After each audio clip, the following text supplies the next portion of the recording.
CatsCast, episode 26 for October 2024, The Gingerbread House by Jenny Hart. Hello and welcome to CatsCast, your monthly feline fiction podcast.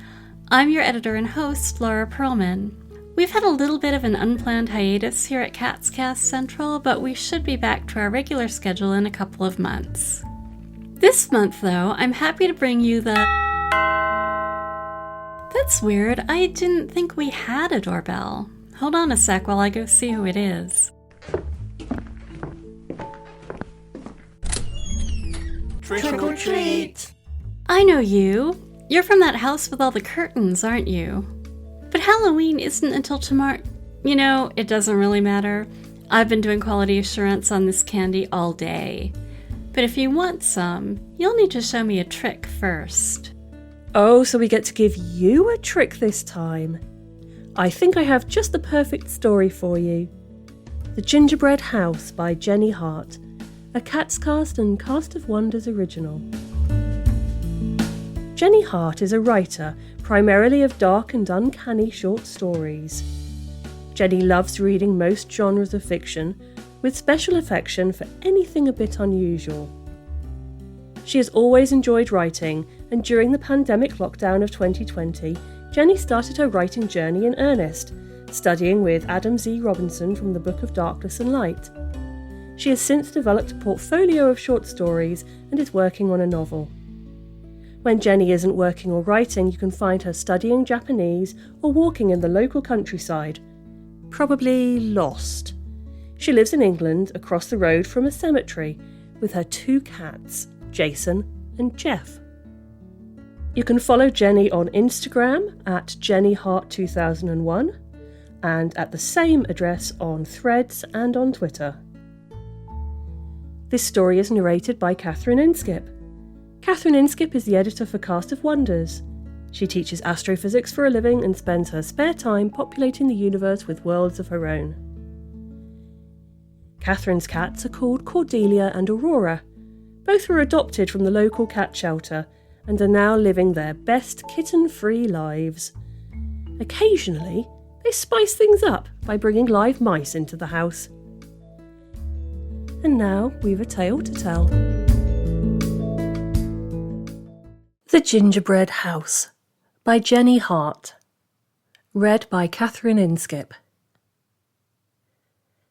The air has only just begun to smell of autumn as I head for Gingerbread Cottage, where I am to house-sit two cats for the winter. I have packed warm clothes and antihistamines, and the emailed instructions are both simple and strange. Feed the cats and clean up after them and yourself, but don't let them out, no matter how much they ask. It's easy work and easy money. It's also a chance to hide from my sins and those who would hold me accountable for them. Gingerbread Cottage is just over a mile from the nearest bus stop.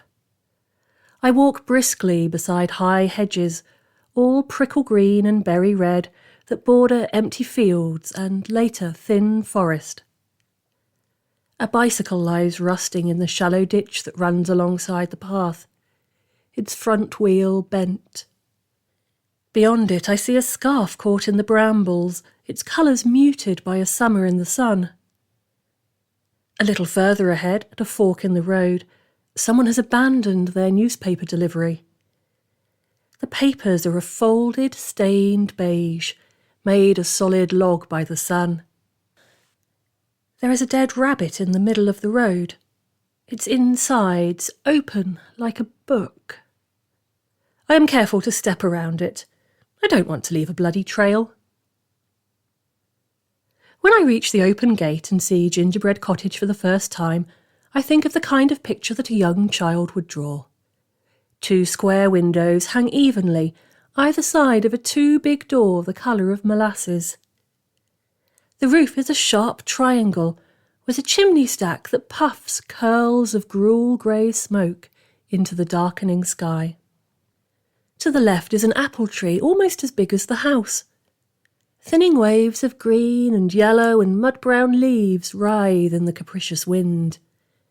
They whisper loudly, but I can't make out their secrets. Overripe red apples like fat drops of blood burden the boughs. I walk past the tree and gag at the sweet rot of the windfalls around its roots. They look like swollen brown slugs that need to be salted. Miss Willis, my employer, is tall and not as I'd expected. She wears polka-dot culottes and a lambswool sweater in baby pink and has a bow in her hair that matches her skirt. She smells of soap and honey and cinnamon. She grasps my hands, and I battle the urge to recoil from cold bones fleshed in loose freckled tissue. She squints at my discomfort through tortoiseshell glasses as thick as grief. Inside, she offers a cup of tea and a plate of perfect gingerbread men with black raisin eyes. I reluctantly take one and chew off its head. The warm flavour lingers as she sweeps me through a brief tour. The Wi-Fi password, a huge Aga that seems quite complex, a fireplace and a stack of logs with more outside should I need them. My room up in the eaves. It's there that I find the cats, Hans and Greta, sleeping paw to paw on the bed. Hans yawns at me, mouth pink, teeth sharp. Greta, a small ginger tabby with a white flash from forehead to belly, stretches.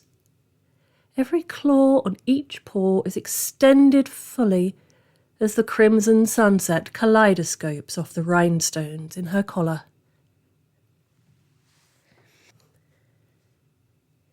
Back in the entrance hall, Miss Willis readies to leave. She snatches up her handbag and a heavy black raincoat and is half out of the door when she stops to look back at me. I smile, willing her to leave so I can be alone. Her mouth hangs open, red lipstick bleeding a little into the fine lines around her mouth. "You won't let them out, will you?" she reminds me. Then, in a whisper, "Especially not after dark." I reassure her that I'll take good care of Hans and Greta. I won't let them escape. The sun has almost set as I walk her to her car, an old-fashioned box already packed with her cases, letting the front door swing closed behind me. I watch as she flies down the drive, disappearing through the gate, the shadow of the house chasing her all the way. But when I return, I find the door ajar. I'd thought I'd heard it latch shut. Old houses often come with quirks, but Miss Willis might have warned me that the front door didn't sit tight in its frame. I'd also thought that indoor cats, as slothful as those upon my bed, would prefer to stay indoors, but I cannot find Hans and Greta anywhere. I serve their tenderest cuts of prime meat in a tasty jus, but they remain at large. I call their names at the front door. They do not return. As darkness falls, I order a Veggie Delight pizza and log into Netflix. My phone chimes that the pizza is on its way, and then that it has arrived. There is no knock, no headlamp, no engine sounds.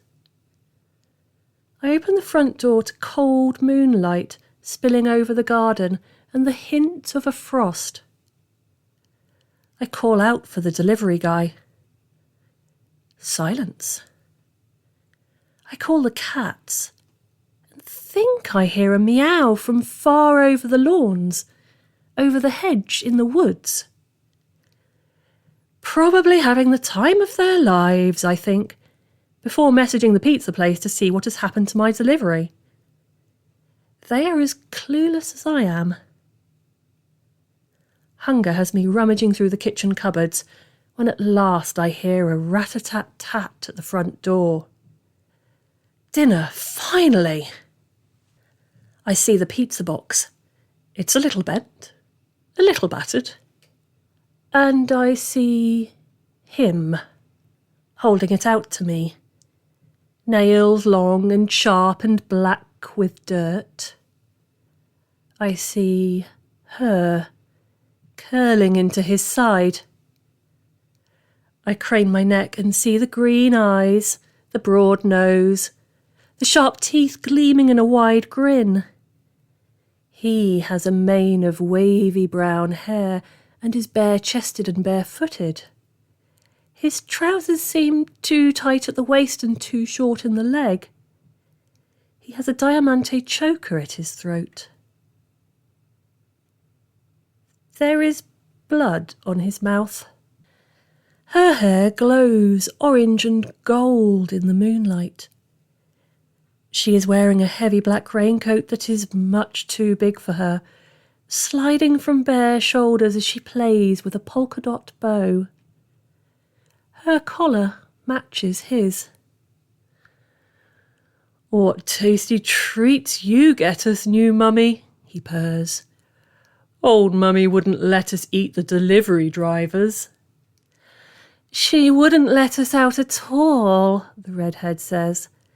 "And now she's gone away, so you must stay." I try to shut the door, but they are liquid lightning, and now they are inside. "You shouldn't have let us out, silly mummy. Old mummy did warn you." "Don't you like my new clothes, new mummy? I got them from the delivery man. We hid his nasty bike out in the gully in the forest. There was a camper too. We hid his tent as well. And his body. What was left? We weren't hungry any more, new mummy, so we came home." "We came home for you." "We always find our way home." I push away the food they offer and press myself against the wall as they coil around me and purr. Greta drags sharp fingernails down my arm, pinching me lightly. "We love you, mummy. Eat all of your pizza. You feel a little bony." And we're back. That was The Gingerbread House by Jenny Hart, brought to us by our friends at Cast of Wonders. Normally on CatsCast, we require our stories to depict cats in at least a somewhat positive light. So it saddens me to say that we let our neighbors trick us into running this one with cats who, and I can hardly bear to say this, spoke in baby talk. I mean, come on, cats, have some dignity. Oh, and they also brutally murdered an innocent person, which I guess is also bad. I hope you enjoyed this story anyway. Today's cover art is based on a photo of my late cat, Thunder.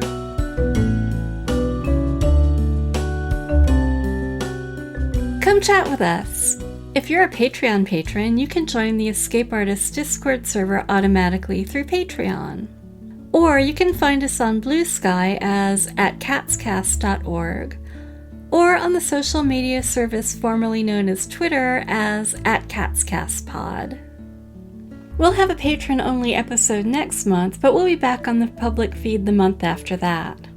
In the meantime, you can find more narrative goodness on our weekly sister podcasts, Escape Pod for science fiction, Podcastle for fantasy, Pseudopod for horror, and Cast of Wonders for YA.